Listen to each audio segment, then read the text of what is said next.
কেসটা কে করেছে? কেসটা চারজন মিলে এই কেসটা করেছে তোপখানা। এখন তোপখানা থেকে যে ভদ্রলোক কেসটা করেছে উনি কোন দলে আছে এটা আপনাদের উপরে এই ইনভেস্টিগেশনটা ছাড়লাম, নামটা আপনারা ভালো করে জানেন। দিন শিলচর পৌরসভাকে নিয়ে একটা প্রশ্ন করেছে। পৌরসভার প্রশ্নটা কি করেছে যে পৌরসভার ইলেকশন শিলচরে হচ্ছে না কেন। তখন উনি ঘুরে বলেছেন এটার মধ্যে স্টে আছে, শিলচরের যদি কেউ এই কোর্টে গিয়ে একটা অ্যাপিল করে পিআইএল বা কি কিছু একটা করে, এটা আমার কোনো প্রবলেম নেই। ইট ইজ এই কথাটার মধ্যে মাল্টিপল মিসরিপ্রেজেন্টেশন আছে, শুধু একটা রিপ্রেজেন্টেশন না, এটার মধ্যে কয়েকটা মিসরিপ্রেজেন্টেশন, ভুল তথ্য আছে। এখন আমি বলে দিই কেন।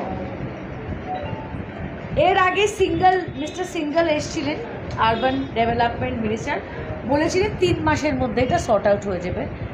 হয়তো 3 মাস হয়ে গেছে, আমি বলতে পারবো। কেসটা কে করেছে? কেসটা চারজন মিলে এই কেসটা করেছে তোপখানা। এখন তোপখানা থেকে যে ভদ্রলোক কেসটা করেছে উনি কোন দলে আছে এটা আপনাদের উপরে এই ইনভেস্টিগেশনটা ছাড়লাম, নামটা আপনারা ভালো করে জানেন।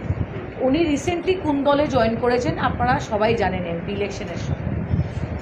কেসটা কি? কেসটা হলো যে তোপখানা ইত্যাদি গ্রাম অঞ্চল কর্পোরেশনে আসতে চাইছে না বিভিন্ন কারণের জন্য। Correct? This is the stay order.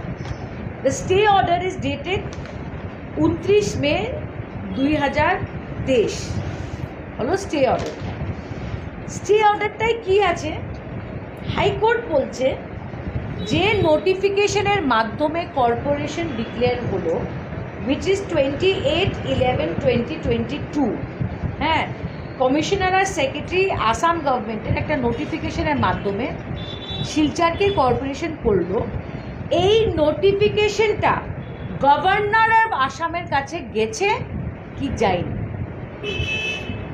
এটা নিয়ে কোর্টের সামনে কোনো তথ্য ছিল না। তো বলছে যতদিন এই তথ্যটা এখানে কোর্টে আসবে না, এই নোটিফিকেশনের অপারেশনটা মানে এই নোটিফিকেশনটা লাগু হবে না।